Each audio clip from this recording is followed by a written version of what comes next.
Bismillahirrahmanirrahim. Assalamualaikum warahmatullahi wabarakatuh. Saya ucapkan terima kasih kepada Bapak Miftahul Hakim selaku dosen pembimbing mata kuliah IAD.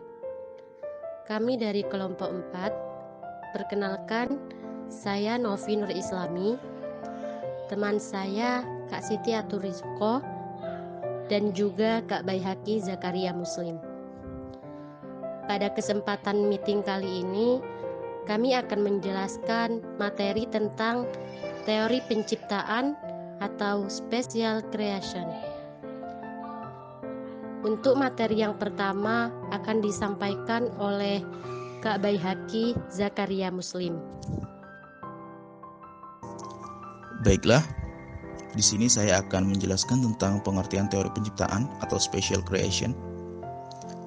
Apa itu teori penciptaan? Teori penciptaan menjelaskan bahwasanya dunia dan seisinya diciptakan oleh a single deity atau Tuhan, seperti yang telah ditulis di kitab Kejadian atau Genesis, di Perjanjian Lama Old Testament, ataupun Taurat Book of Torah. Di dalam Al-Quran pun telah dijelaskan bahwasanya seluruh alam dan isinya diciptakan oleh Allah Subhanahu wa Ta'ala. Namun sayangnya, pencetus teori penciptaan ini tidak merujuk atau belum merujuk kepada Al-Quran, hanya merujuk kepada kitab-kitab yang telah saya sebutkan sebelumnya. Menurut pencetus teori penciptaan ini, teori penciptaan di mana segala spesies makhluk hidup yang sekarang sudah ada sejak zaman dahulu kala dan juga diciptakan secara sendiri-sendiri dengan asal-usulnya. Dengan kata lain, teori penciptaan sangat bertolak belakang dengan teori evolusi. Teori ini juga dikenal dengan nama teori kreasi khas atau teori penciptaan khusus. Khas berasal dari segi penciptaan semua makhluk, yang dimana makhluk-makhluk tersebut diciptakan sendiri-sendiri.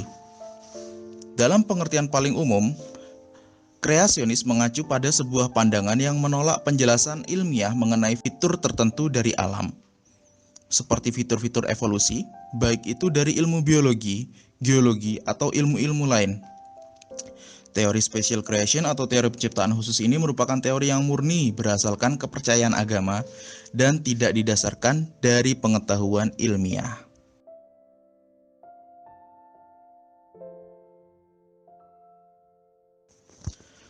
Selanjutnya, apa kata para ahli mengenai teori special creation ini? Carolus Linnaeus yang dilahirkan di Denmark pada tahun 1707 hingga 1778 mengatakan bahwasanya kehidupan diciptakan oleh zat supranatural atau gaib pada saat istimewa.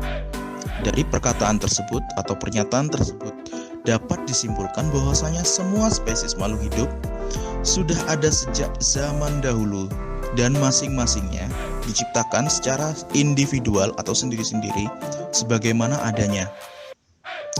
Hal ini diperkuat dengan pernyataan Mars dalam risetnya pada tahun 1963.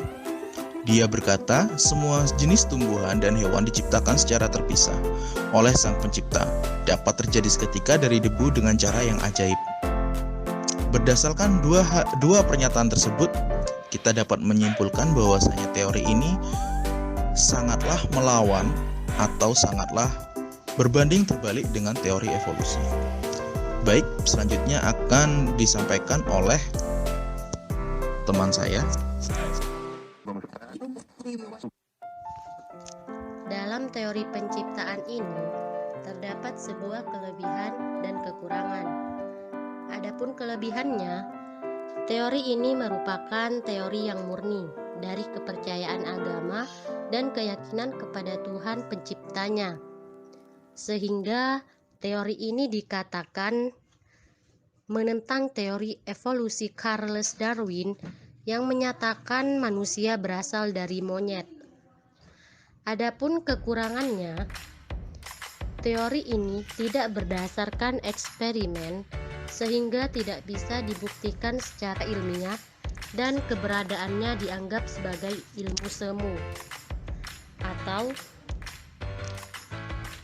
atau disebut juga dengan pseudoscience.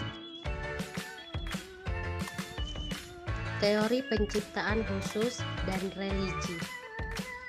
Dari banyaknya agama di Indonesia, meyakini bahwa asal-usul kehidupan di dunia dan adanya alam semesta beserta isinya diciptakan oleh Yang Maha Tinggi, yaitu Tuhan.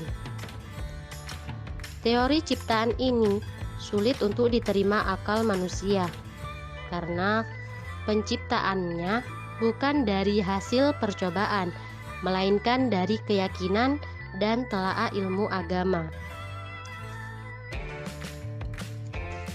Selanjutnya, teori penciptaan khusus dan Nasrani. Dan juga pada kepercayaan kaum Nasrani, dalam kitabnya yaitu kitab Bible, dijelaskan bahwa bumi diciptakan dalam tempo waktu selama 6 hari. Tumbuhan diciptakan pada hari ketiga, ikan dan unggas pada hari kelima, dan penciptaan lain-lainnya diciptakan pada hari keenam. Untuk materi selanjutnya akan dijelaskan oleh Kak Siti Aturizko. Teori penciptaan khusus dan Islam. Pada teori penciptaan khusus ini terdapat teori susunan yang jelas, terdapat pada ayat-ayat dalam Al-Quran dan susunan yang terjadi sesungguhnya, sebagaimana ia melewati fase demi fase. Fase-fase ini juga disebutkan dalam beberapa ayat dan secara jelas. Juga ada surat yang menyebutkan secara rinci. Sebagaimana disebutkan dalam Al-Quran, Dialah Allah yang menciptakan segala apa yang ada di bumi untukmu. Kemudian dia menuju ke langit, lalu dia menyempurnakannya menjadi 7 langit, dan dia maha mengetahui segala sesuatu. Quran Surat Al-Baqarah ayat 29. Juga dalam ayat ini menjelaskan bahwa Allah SWT menciptakan segala sesuatu di muka bumi ini, baik itu benda mati maupun hidup. Maka dari itu ayat ini juga menjadi salah satu ayat yang dapat menjadi dasar dari teori penciptaan khusus. Seperti yang difirmankan di dalam ayat tersebut, bahwasanya Allah menciptakan segala apa yang ada di bumi, baik itu benda mati maupun makhluk hidup. Salah satu contoh dari makhluk hidup yaitu Allah menciptakan manusia, sebagaimana disebutkan di dalam surat Al-Mu'minun dan Al-Mu'min, yang artinya, dan sesungguhnya kami telah menciptakan manusia dari saripati, yakni berasal dari tanah. Kemudian kami jadikan saripati itu air mani yang tersimpan di dalam tempat yang kukuh, yaitu rahim. Kemudian air mani itu kami jadikan segumpal darah, lalu segumpal darah itu kami jadikan segumpal daging, dan segumpal daging itu kami jadikan tulang berulang, lalu tulang berulang itu kami bungkus dengan daging.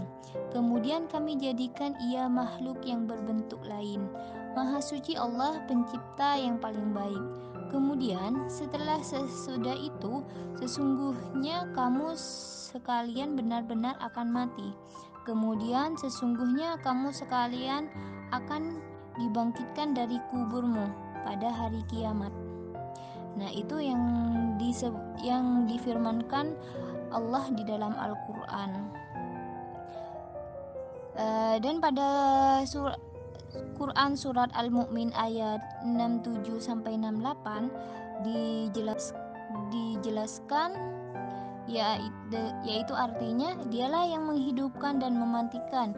Maka apabila dia menetapkan sesuatu urusan, dia hanya akan berkata kepadanya, jadilah, maka jadilah ia.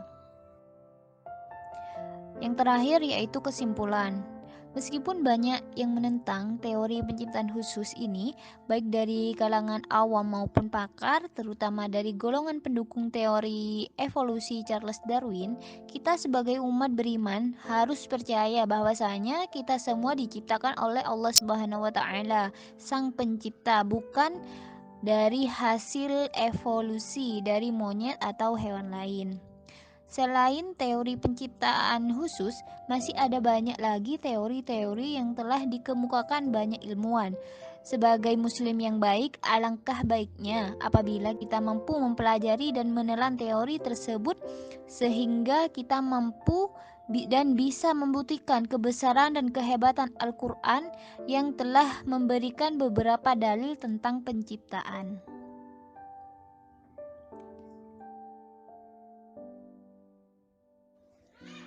Terima kasih atas perhatian Bapak dosen dan teman-teman sekalian.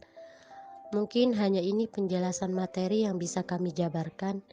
Apabila ada kesalahan dan kekurangan, kami mohon maaf yang sebesar-besarnya. Undur maqalah wala tandur mangqalah. Kami dari kelompok 4 mohon undur diri. Wassalamualaikum warahmatullahi wabarakatuh.